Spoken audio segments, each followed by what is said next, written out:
What would you do if the woman cleaning your table turned out to be the forgotten genius who just solved the equation your entire department failed to crack in 20 years? In the steamy kitchen, tucked behind the grand marble halls of Eastwick University, where oil sizzled and metal trays clattered, moved a woman no one truly saw. Miss Thelma Carter had worked there for almost a decade. Every morning, by 6 o'clock a.m., she would clock in, tie her apron, and start wiping down tables that had yet to be touched. She brewed coffee strong enough to wake up the professors, refilled oatmeal in industrial-sized tins, and neatly stacked butter packets next to the toast machine. She moved with a quiet grace, like she was part of the rhythm of the place, never interrupting, never slowing anything down. She was there, yet she wasn't. Students rushed past her without a glance, earbuds in, eyes locked on their phones. Professors spoke over her head, discussing papers and conferences and fellowships as if she was just another part of the background noise, like the hum of the refrigerators or the hiss of the dishwashers. No one asked her name. No one wondered what she thought. No one ever imagined that this woman, wiping up spilled cereal and folding napkins with wrinkled fingers, once stood on stages across the world, celebrated, applauded, envied. But Miss Thelma never said a word. She just listened and watched. Eastwick wasn't just any school. It was old money and older books, ivy crawling up stone walls, and statues of long-dead men in robes watching over the quad. The kind of university where people drop names like Princeton and Stanford in casual conversation. Where intellect was currency and status was everything. Miss Thelma had a key to the back door, not the lecture hall. She wore white non-slip shoes, not heels. A hairnet, not a graduation cap. Still, there was something about her. She moved like someone who had lived many lives. When the kitchen was empty, she'd sometimes pause near the bulletin board, the one filled with flyers for math colloquiums, speaker series, and open faculty lunch talks.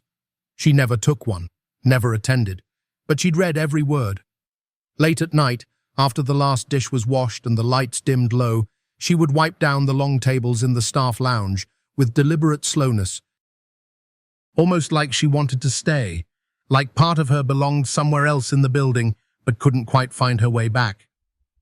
One particular morning, just before 7 o'clock a.m., the cafeteria was already buzzing.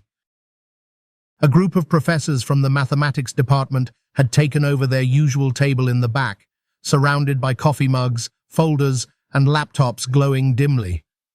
Miss Thelma was nearby, resetting the sugar containers. She wasn't eavesdropping, she didn't need to. Their voices carried. "Still no luck with the cycle equation," one said, sighing. "It breaks at the third pass. No matter what compensation algorithm we apply."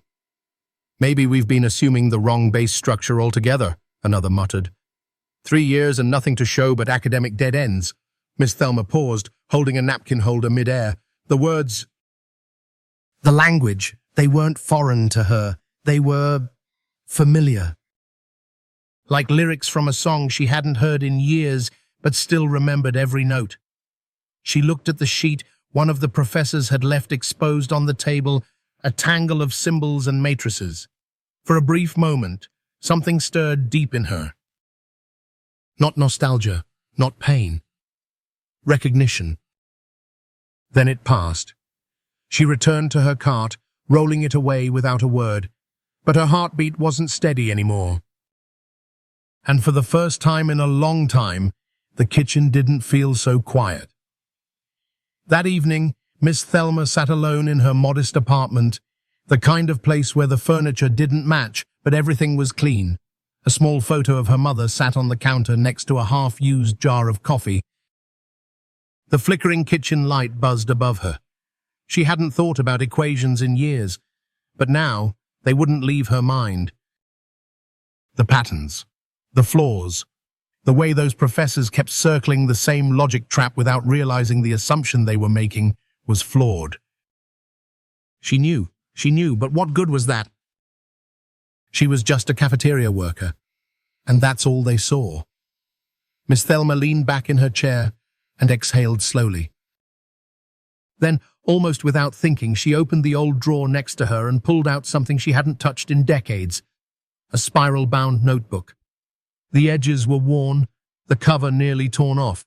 A faded sticker still clung to the front, MIT, Class of '84.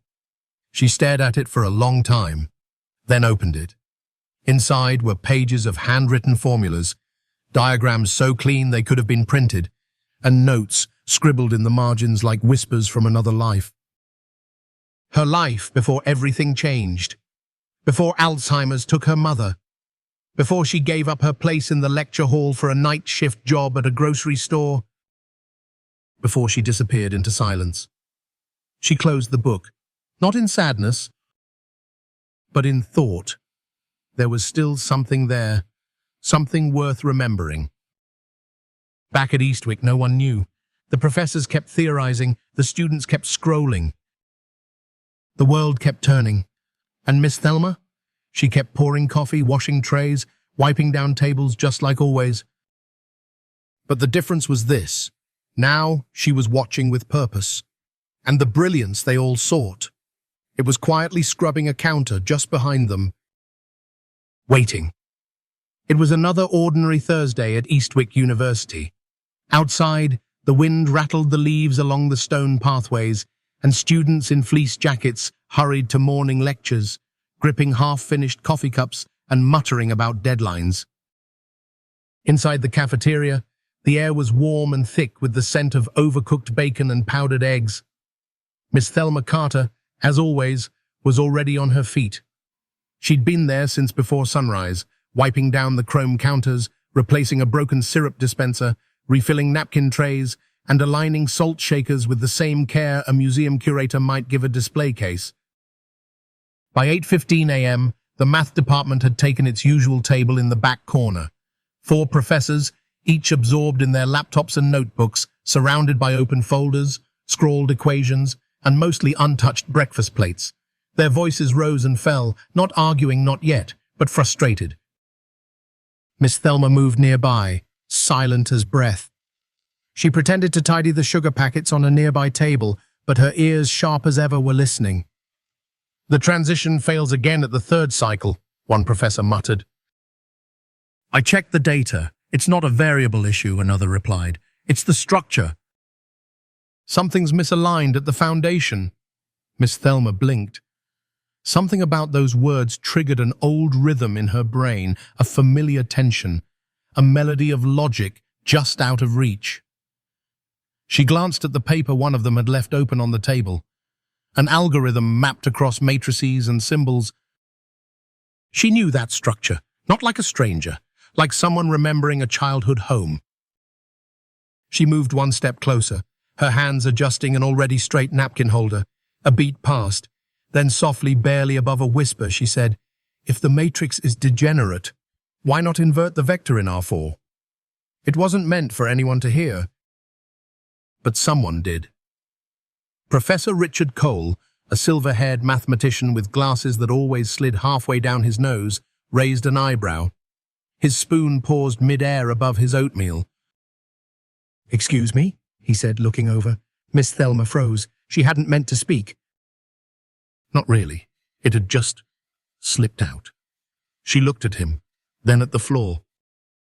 "Sorry, I was just thinking out loud." Professor Cole chuckled, not unkindly, but not kindly either. Thinking out loud. "In R4? He smirked and glanced at his colleagues. Well, well, we've got a linear algebra expert in the kitchen." The others chuckled, the way people do when something unexpected crosses into their world, absurd, amusing, not worth real attention. Miss Thelma offered a small smile, tight, polite, and walked away. But inside, something tightened in her chest. It wasn't shame. It was something older, deeper, a memory with teeth. She returned to the dish station, but her hands shook slightly as she folded a towel. Her knuckles were white from gripping the edge of the counter. It wasn't the first time she'd been laughed at for knowing too much. not by a long shot. And yet, something was different this time. She had spoken. After all these years, all these mornings of silence, she had let a part of her voice surface. A small thing, just one line of math. But it had slipped past the wall she'd built around herself. And now, the wall had a crack. That afternoon, the cafeteria emptied earlier than usual. Rain was coming, and the sky outside turned a heavy grey. Inside, the math professors lingered. Their conversation had grown more intense, more desperate. Miss Thelma moved between tables, wiping trays that didn't really need wiping. Her ears, always listening, caught fragments again. This equation's been torn apart at Princeton, Berkeley, even MIT. 3 years and we're still nowhere. Maybe it's a lost cause. And then a pause. She saw a diagram, a familiar pattern. She didn't even mean to say anything. It just happened. "Excuse me for interrupting," she said, standing a little straighter. "But have you tried flipping the second-order limit parameters?" Dead silence. 4 pairs of eyes turned toward her. One of them, a younger professor, with a university ID clipped to his pocket, raised an eyebrow high. "I'm sorry, what did you just say?" Her voice was smaller now. "The parameters," she repeated. "The mistake might be in the entry vector assumption. If you reframe the limit cycle—" "Well," the young man cut in, crossing his arms. "Looks like we've got a new hire in the math department," he smirked. "Do you solve equations between mopping shifts?" This time, the laughs weren't friendly. They were sharp, aimed. Miss Thelma's smile didn't reach her eyes.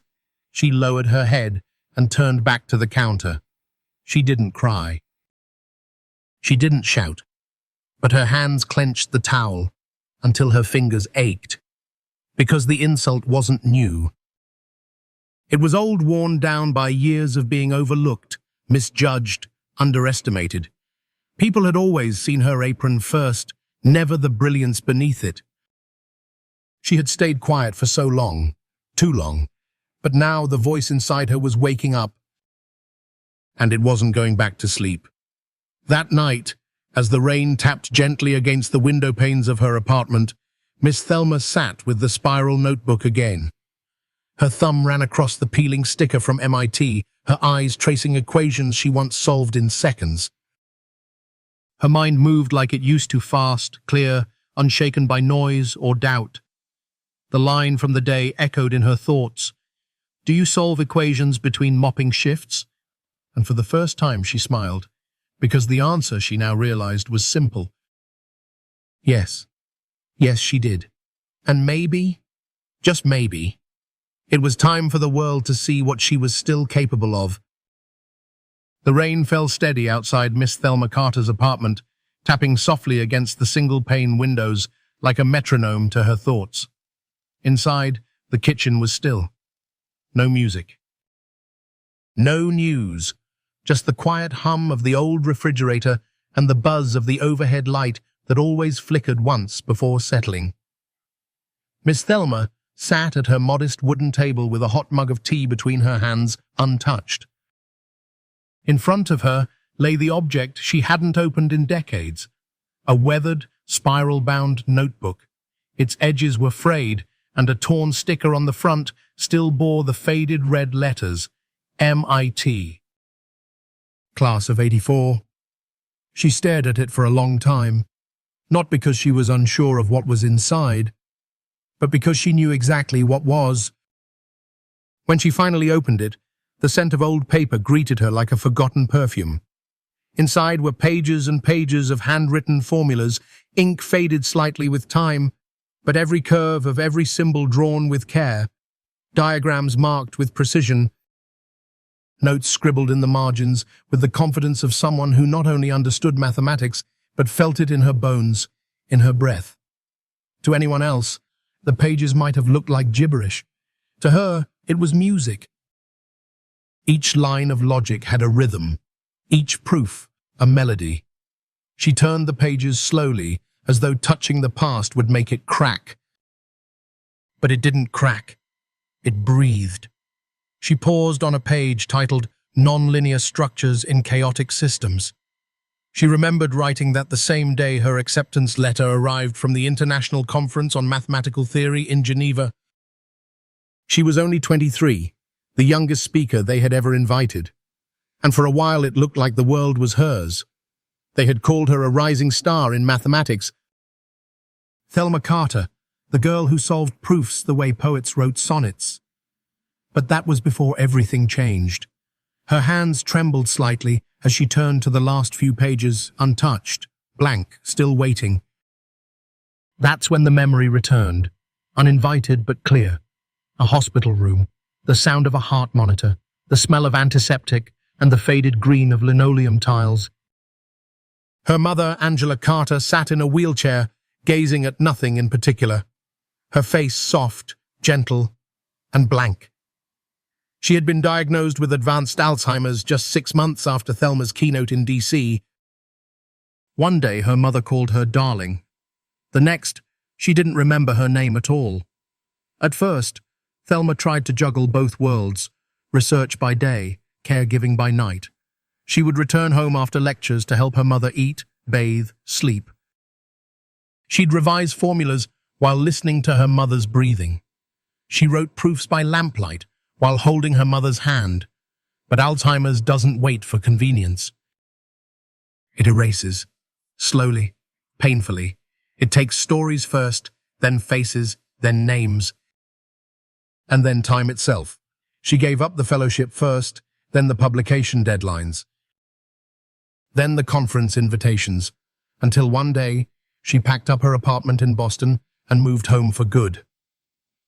There were no tears, just a quiet knowing. Her mother had cared for her once without question, and now it was her turn. For 7 years, Miss Thelma Carter disappeared from academia, not by scandal, not by failure, but by love. And when her mother passed, the world she once knew had moved on without her. Her research was outdated. Her colleagues were gone, her name forgotten. She tried to apply to smaller colleges, even a community center. But the gap in her resume told them everything they needed to know. Too long, too old. Too late, so she took the first job she could find, and then the next. Eventually, she landed at Eastwick in the kitchen. Not because it paid well, but because it gave her peace. And because it gave her time, even if no one there knew her story. Especially because they didn't. She snapped back to the present as thunder rolled low in the distance. The spiral notebook was still open, and for the first time in a long time, she picked up a pen. Her hand hesitated for a moment, hovering above the blank page. Then, slowly, deliberately, she began to write. Not equations, at first. Just ideas, fragments she'd been holding for years without realizing it. Her mind moved like it used to, sharp, intuitive, patient. And then, line by line, a solution began to form. Not the solution. Not yet, but something close. She leaned back and looked at what she had written. It wasn't perfect, it wasn't polished, but it was alive. Something stirred inside her. Not pride exactly, and not regret. Just clarity. Like coming home after a long walk through the fog. She closed the notebook and exhaled, and in that moment, she whispered to herself, I didn't leave math. Math never left me. Outside, the rain softened into mist. Inside, Miss Thelma Carter poured herself a cup of tea, now cold, and sat with her thoughts. Something had shifted. She didn't know what she was going to do yet. But she knew this. The voice that once filled lecture halls, the mind that once stunned the academic world, was still here. And for the first time in a long time, she wasn't afraid to let it speak again. The sun hadn't risen yet. The world was still sleeping when Miss Thelma Carter stepped out into the chill of early morning, her notebook tucked firmly under one arm. She wore her usual white kitchen shirt and loose-fitting pants the kind designed for long hours on tired feet. But today, there were no coffee pots to refill, no syrup bottles to wipe down. Not yet. Today, she was walking with a purpose. The quad at Eastwick University was silent, the cobblestone path damp with dew. Campus lamps cast golden halos on the ground as the sky overhead remained a deep, bruised blue. It was a time of day most students never saw sacred in its stillness. Miss Thelma moved slowly, deliberately, through that silence, like someone crossing holy ground. She wasn't headed to the cafeteria. She was headed to the math building. She entered through the side door, the one near the service corridor, the one she'd walked past 100 times without ever going in. The hallway lights flickered on as she moved. Her soft steps echoed against tile and glass. Room 2C. She paused in front of the door, her hand resting gently on the knob. She remembered this room, not from being inside it, but from glimpses through open doors while cleaning. It was the professor's favorite lecture space. Whiteboards spanned an entire wall. There was something clean about it, sacred. She stepped in. The room was empty, still. The kind of quiet that lets a person hear their own thoughts or silence them completely. Miss Thelma walked to the front, set her notebook down, picked up a blue marker, and just stood there. For a moment, her hand hovered in the air. The whiteboard was pristine, untouched. She closed her eyes. She wasn't in the kitchen anymore. She wasn't being laughed at. She wasn't forgotten. She was herself whole and unashamed. When her eyes opened, she didn't hesitate. Line 1. Framework correction. Line 2. Variable shift. Line 3. Vector inversion across dimensional axis. Line 4. Entropy recalibration. Line 5. Structural solution. Each line flowed like it had been waiting to be written. Each mark was precise, intentional, elegant. She didn't over-explain. She didn't write a paragraph, just 5 lines. Nothing more, nothing less. And when it was done, she stepped back and looked at what she had written. Not with pride, with peace. It wasn't about being right. It wasn't about being seen. It was about speaking fully, finally, and without fear. She capped the marker, gently closed her notebook, and tucked it under her arm. The sun was barely brushing the tops of the trees as she walked out of room 2C. Birds had begun to chirp faintly. Light crept across the sky, soft and forgiving. No one saw her leave. No one even knew she had been there. And yet something fundamental had just shifted in the heart of the university. At 8:12 a.m., Professor Richard Cole entered room 2C with a coffee cup in one hand and his laptop bag slung over the other. He expected another dead-end morning, another round of intellectual hand-wringing with no solution in sight. But the moment he stepped through the door, he stopped. His eyes widened. His coffee nearly slipped from his hand, because there, on the whiteboard, were 5 lines of mathematics.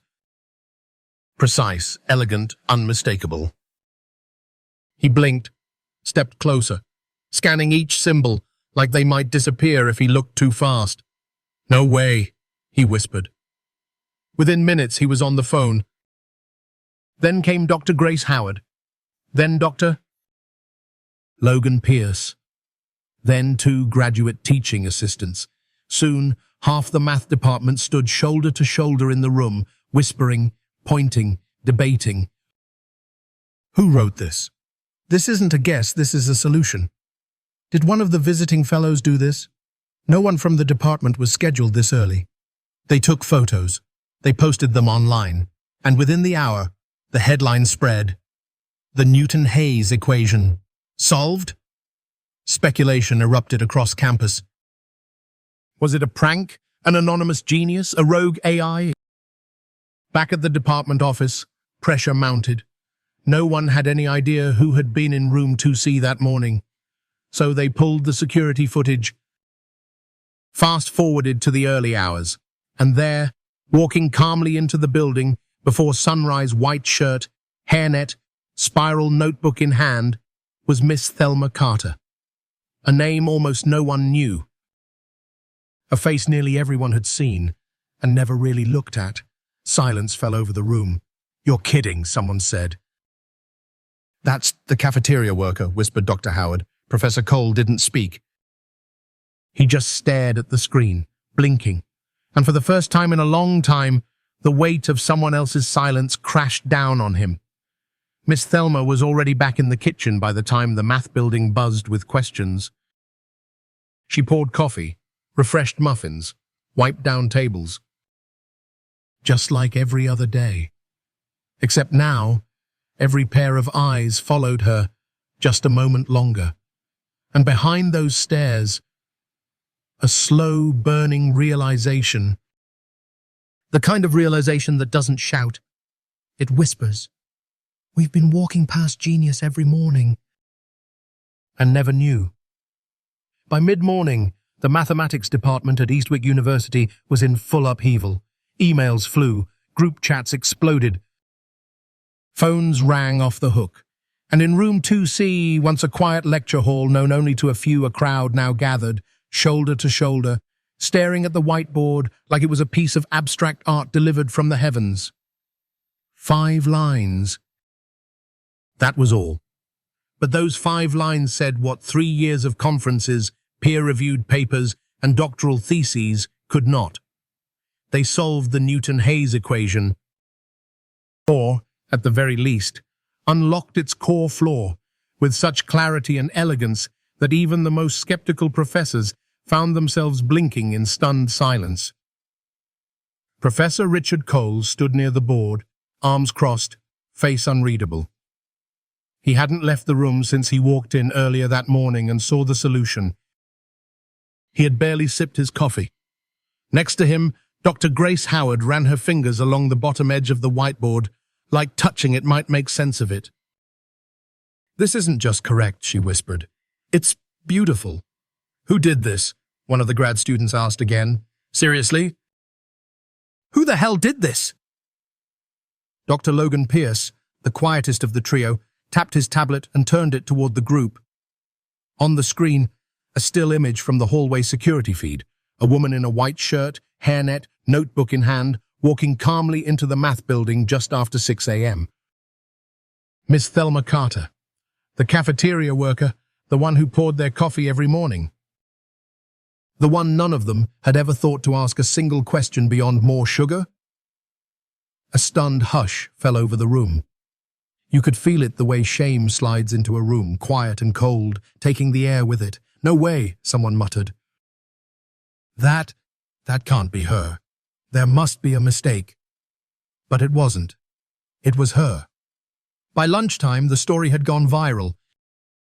A photo of the whiteboard had made its way to a math blog, then Reddit, then Twitter. The caption read, 5 lines, one anonymous genius. Newton-Hayes solved? Within hours, the image had been viewed nearly 2 million times. Speculation swirled online. Was it a visiting scholar? A rogue AI? A student trying to get into grad school?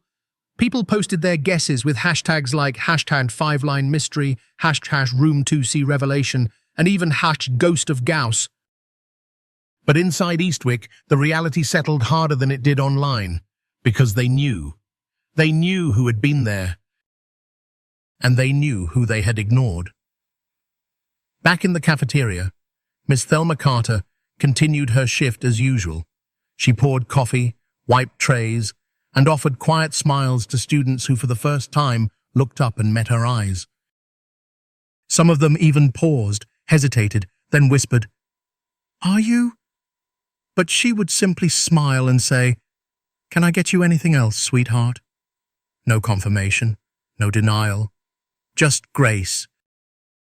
Professor Cole didn't know what to do with the guilt sitting like a stone in his chest. He spent the rest of the afternoon in his office, rifling through old faculty records, trying to find something, anything, that would tell him more about this woman. But there was nothing. No degree listed in their system, no published work under the name Thelma Carter. It was as if she had never existed in their world at all. until she had outsmarted all of them. Dr. Grace Howard didn't sit still either. She walked the length of the quad twice. She tried to grade papers and couldn't focus. She went back to room 2C again and just stood there, looking at the board. Why didn't I see her? She whispered to herself. Why didn't any of us? She thought of all the mornings she'd muttered to Miss Thelma without truly looking at her. All the times she'd breezed past, absorbed in thoughts of algorithms and funding proposals, never once considering that the woman holding the coffee pot might be more brilliant than everyone in the room combined. That evening, the department called an emergency meeting. Not to talk about the equation, they had already agreed it was valid, but to talk about her. They sat around the long oak table like students themselves, unsure of what to do next. We need to bring her in, offer her a visiting researcher position, invite her to speak, formally. We can't just pretend this didn't happen. But when they sent a polite request for a private conversation, Miss Thelma declined. No cameras, no reporters, no lecture. Just silence, and the whiteboard still spoke for her. Down in the cafeteria, a group of students gathered around a phone. One of them had pulled up an old image someone had dug out from an MIT archive, a 1984 magazine cover showing a young black woman, beaming, standing in front of a chalkboard filled with equations. E.L. Carter, The Future of Mathematical Theory. The resemblance was unmistakable. That's her, one student said in awe. She was a genius, and they made her disappear. Or maybe she disappeared herself. But now she had returned, not with fanfare, not with vengeance, but with 5 lines of truth and an elegance that couldn't be denied. The day after the whiteboard revelation, Miss Thelma Carter was the most talked about person at Eastwick University. But she still moved through the cafeteria as if nothing had changed. Still wore her white shirt, still wiped tables with slow, circular motions, still said, "Morning, baby," to the students with tired eyes and half-buttoned jackets. Only now, they looked back. Only now, they hesitated before walking away. And still, she said nothing. Behind the scenes, the university was scrambling. Professors, administrators, alumni, journalists. Everyone wanted an answer. Everyone wanted a quote. Everyone wanted to claim a piece of the mystery. But Miss Thelma refused every invitation, every interview, every podium, until the third time, when Dr. Grace Howard knocked quietly on the back entrance of the kitchen, not with a press request, but with something gentler in her voice. "Just a conversation," she said. "No cameras, no questions about the equation. Just listen." Miss Thelma paused, drying her hands on a clean towel. Then she nodded. The meeting took place in a small, unassuming office on the 2nd floor of the Humanities building. No portraits. No awards, just a wooden table, 3 chairs, and a faint smell of old paint. Professor Richard Cole, Dr. Grace Howard, and Dr. Logan Pierce sat quietly as Miss Thelma entered, carrying her spiral notebook like it was a sacred book. She didn't fidget, didn't lower her eyes. She sat down and placed the notebook on the table, and then, after a long, steady breath, she began. "You want to know who I am," she said. "So I'll tell you." Her voice was calm, but there was no mistaking the weight behind it. "My name is Thelma Louise Carter. I graduated from MIT in 1984, top of my class. I was published by 19. Spoke at international conferences by 22. They called me the future of mathematical theory." She paused. Not for effect, just to let the truth settle in the room. That same year, my mother was diagnosed with advanced Alzheimer's. The air shifted. Even Dr. Cole looked down. My father had already passed. I was the only one left, so I had a choice: formulas or family. And in my world, she continued, family wins. For the first time since she began speaking, her voice trembled. Just slightly. The university tried to keep me, offered me grants, assistance, flexible schedules. But Alzheimer's doesn't care about convenience. It eats everything. Time, Energy. Memory. I watched my mother forget my name, then my face, then how to speak, and I stayed. 7 years. She didn't cry. She wasn't asking for pity. She was telling a story that had waited decades to be told. By the time she passed, I didn't go back. The academic world had moved on. my spot was gone. My name, erased. She looked up now, eyes steady. Voice clear. I didn't leave math. Math never left me. I just had to walk away for love. No one in the room moved. No one dared. Dr. Grace Howard's eyes were glassy. Logan Pierce swallowed hard. Professor Cole looked like he had aged 10 years in 10 minutes. Because they understood now. This wasn't a mystery. This was a mirror. A reflection of everything they hadn't seen, everything they hadn't bothered to ask. All these years, Miss Thelma said, softer now, I've been cleaning your tables, pouring your coffee, listening to your lectures from behind a counter. You thought I was invisible, but I was always watching, always thinking, just waiting for the world to remember I existed. There was no applause, no dramatic music, just the hum of a ceiling fan and the gentle sound of someone finally being seen. Professor Cole leaned forward, his voice quieter than anyone had ever heard it. Miss Carter, we failed you. She gave a small smile. Not bitter, not triumphant, just knowing. You didn't fail me, she replied. You just never looked. Outside that little office, the campus was still buzzing. People speculated, argued, celebrated. But in that one room, something else had happened. The truth had settled into the floorboards. And for the first time in decades, Miss Thelma Carter no longer carried it alone. That night, she returned to her apartment, sat at the kitchen table, opened her notebook again. But this time, she didn't write equations. She flipped to the back cover, took a black pen, and in bold, even handwriting, she wrote, Property of Thelma Louise Carter, MIT class of '84. She underlined it twice, then smiled.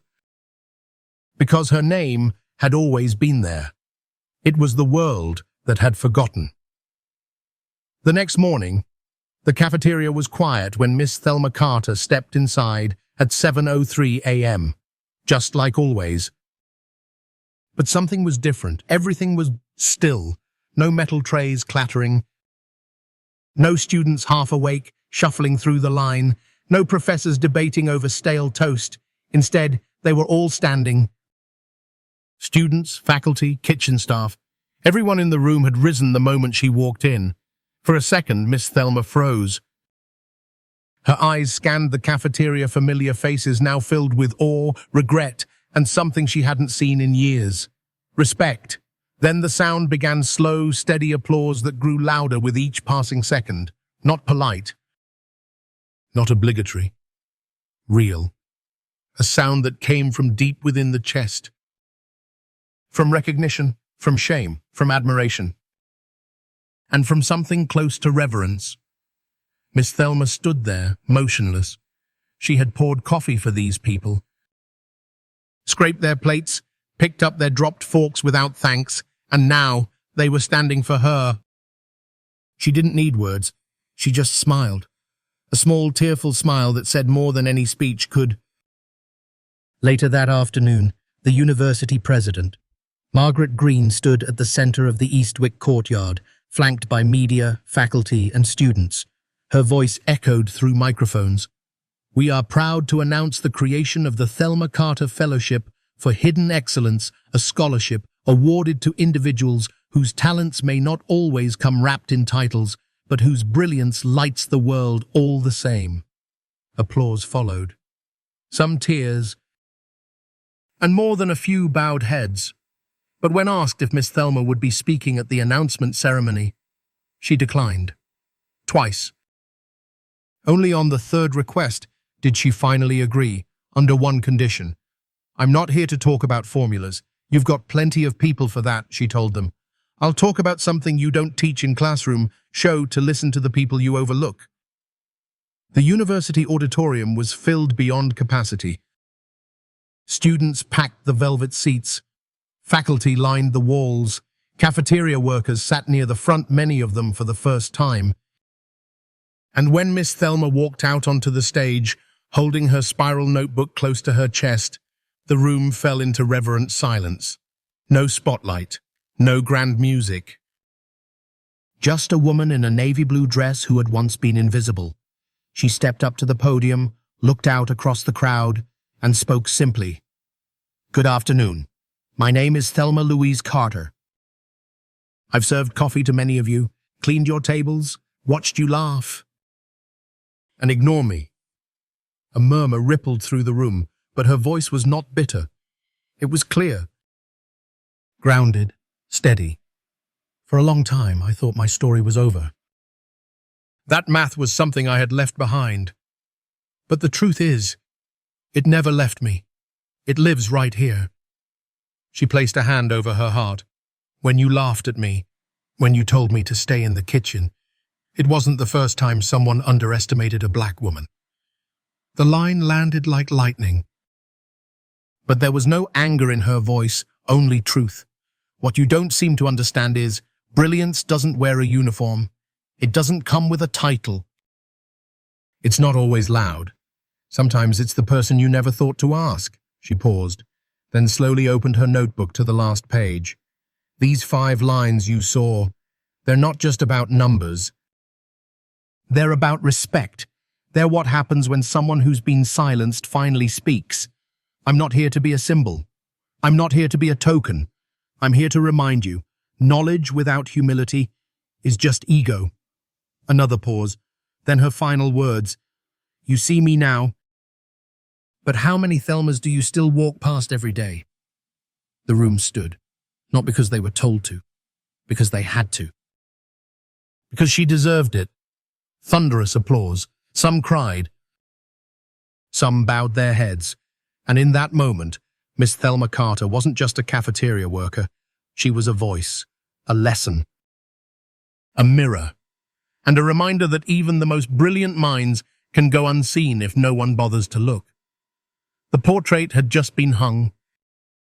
It stood quietly in the center of the newly renovated Eastwick dining hall, framed in walnut and lit by warm overhead lights. In it, a young black woman, eyes bright, shoulders squared, held her MIT medal like a secret she was just beginning to share. Below it, in gold lettering, knowledge is knowing. Wisdom is listening. Thelma L. Carter. Students walked by and paused, sometimes in silence, sometimes in whispered awe. The same hallway they had rushed through each morning without noticing, her was now the place where her legacy began. And Miss Thelma? She still came in each day, still wore the white shirt by choice. It's comfortable, she told people, and it reminds me where I come from. One afternoon, the cafeteria buzzed with its usual hum, laughter from one table, earbuds at another, coffee pots hissing gently behind the counter. Miss Thelma stood by the drink station, refilling lemon wedges when a soft voice said, "Excuse me, Miss Thelma?" She turned. A girl stood there, maybe 18, maybe 19, with tight curls, oversized glasses, and a notebook clutched against her chest like a shield. She looked nervous, hopeful, terrified. "I watched your speech," the girl said, her voice barely above a whisper. I wrote something. It's a theory, but I'm not sure if it makes any sense." There was a pause. Miss Thelma smiled, warm, familiar. That smile that once calmed conference rooms and now soothed cafeterias. "Well, honey," she said gently, "let's take a look." They sat at a corner table by the window. The girl opened the notebook, flipping past scribbles, crossed-out pages, and half-finished thoughts, until she landed on a diagram with a heading, Page 1. Miss Thelma looked over the lines, not rushing, not judging, just reading with quiet curiosity. Then she tapped the top of the page. "You see this right here?" she asked. The girl nodded, breath held. "This is the most important number. 1. The girl frowned slightly. 1? Yes, the first step, the first time you dared to write. Doesn't matter if it's messy, doesn't matter if it's wrong. What matters is that it exists now. The rest comes later." The girl exhaled, visibly relieved, like someone who had been carrying a weight she didn't know she could put down. "Thank you," she whispered. "I didn't think someone like me." Miss Thelma raised a hand, gently interrupting. "Don't ever finish that sentence. You are someone like you, and that's more than enough." Outside the window, the fall leaves were beginning to change. Red, amber, gold, like fire slowly waking up the trees. Inside, 2 generations of black women sat together. One, just beginning. The other, still becoming. They talked for a while longer, not about equations, but about courage. About what it means to write when no one is watching. About how brilliance sometimes whispers, and how the loudest people in the room aren't always the smartest. Before she left, the girl stood and held out her notebook again. Would you read more sometime?" Miss Thelma smiled. "Of course I will. But next time," she added, eyes twinkling, "you bring the coffee." They laughed, and for a moment, the cafeteria wasn't just a place to eat. It was a place to begin. That night, Miss Thelma sat on her porch with her old spiral notebook on her lap and the girl's notebook beside it. She flipped through both, past the equations, the theories, the scribbles. 2 stories, 2 voices, 2 minds that refused to be silenced. She looked up at the stars, a soft breeze lifting the edge of her collar. She had spent years thinking her best moments were behind her, but now she realized they were just reaching forward into someone else's hands. Because legacies aren't built in lecture halls, they're built at lunch tables, over cups of coffee, in whispers of encouragement passed from one dreamer to the next. The walls of the Eastwick University cafeteria no longer looked the same. Where once there had only been menus and outdated student flyers, now hung a curated wall of faces, photos of cafeteria workers, janitors, maintenance staff, and groundskeepers. Right beside them were framed faculty awards, student art, and even a few handwritten notes of gratitude. At the very center was the portrait, Miss Thelma Carter, young, focused, brilliant, holding her MIT medal with quiet confidence.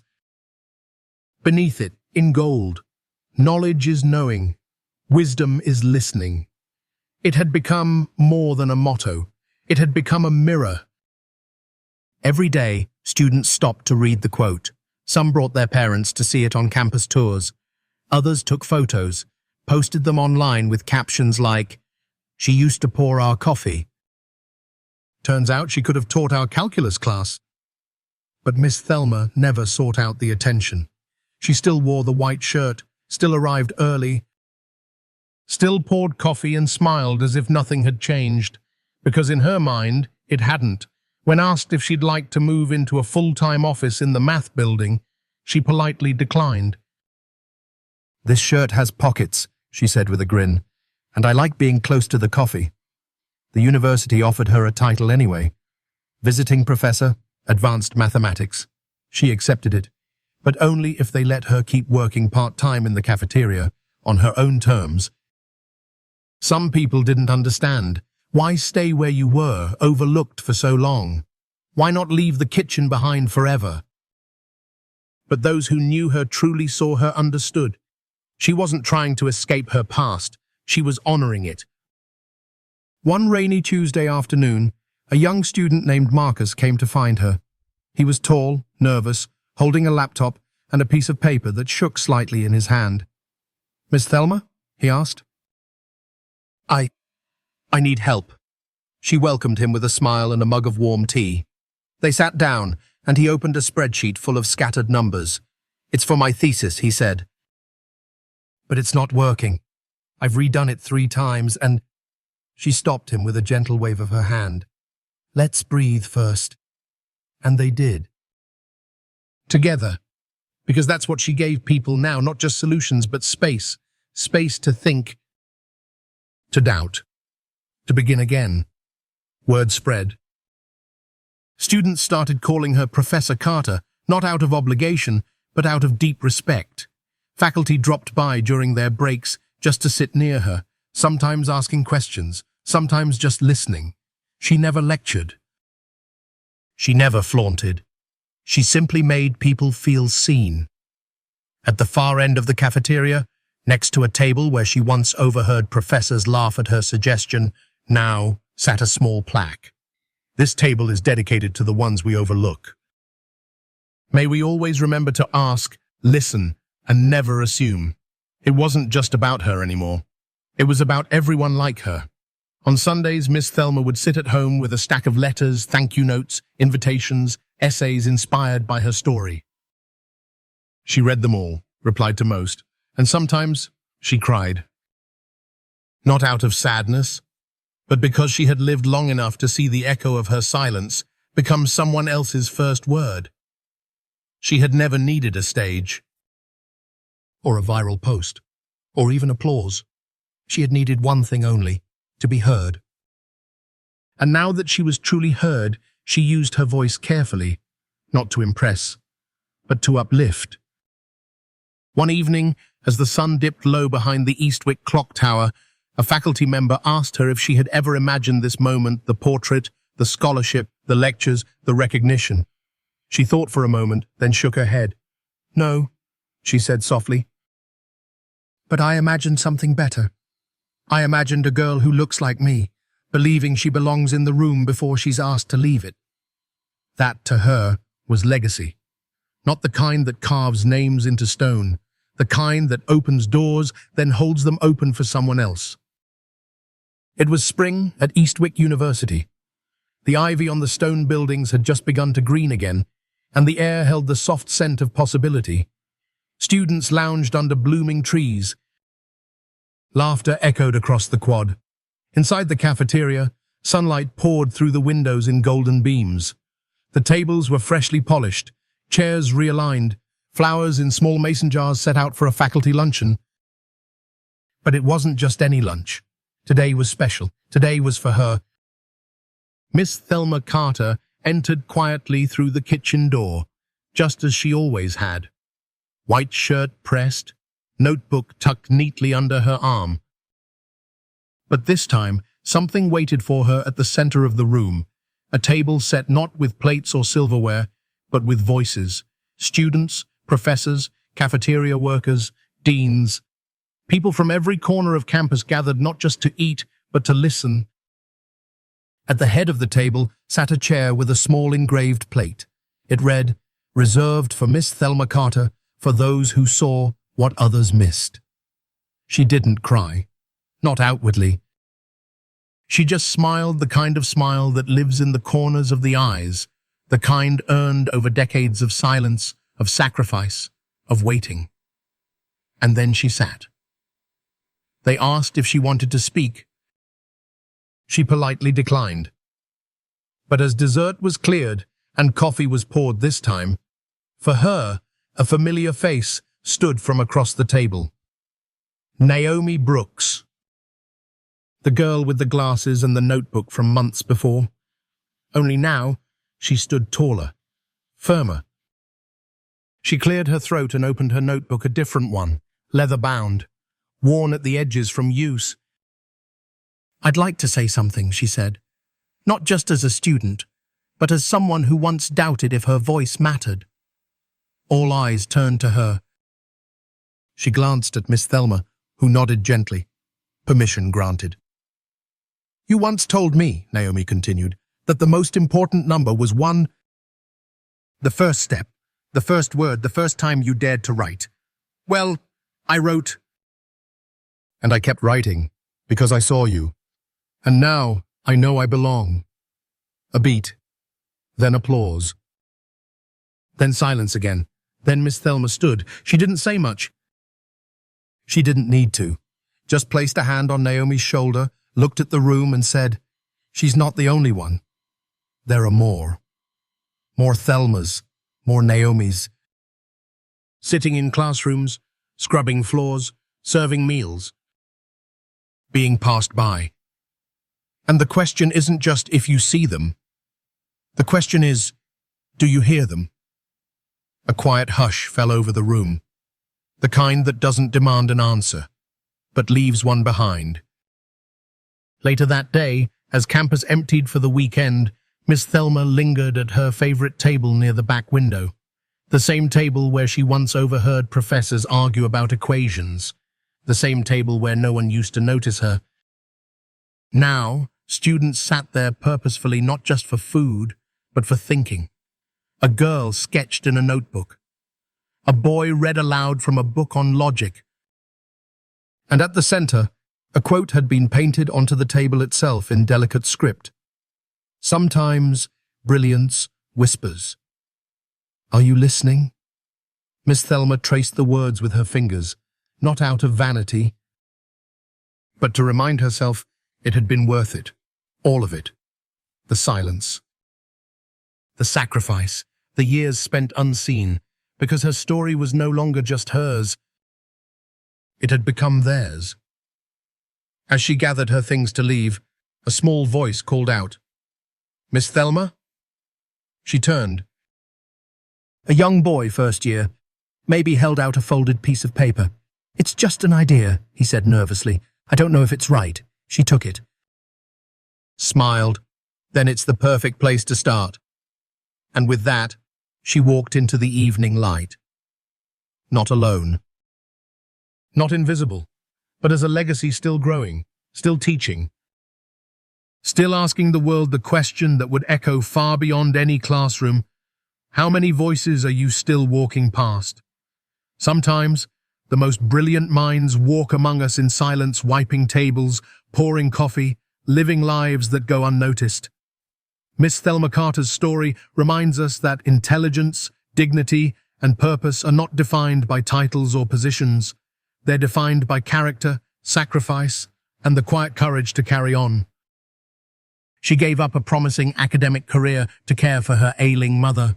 The world forgot her, but she never forgot herself. And when the time was right, she didn't shout to be seen. She simply spoke with clarity, with wisdom, with love. And the world had no choice but to listen. The lesson: never assume you know someone's worth by what they wear or where they stand. The janitor might be a genius. The cafeteria worker might have once led lecture halls. The elderly neighbor might carry decades of knowledge you've never asked about. In a world obsessed with noise and recognition, Miss Thelma teaches us the enduring power of humility, of listening, and of lifting others with grace. We may not all be mathematicians, but we all have something to teach, and more importantly, someone to see. Are we looking closely enough?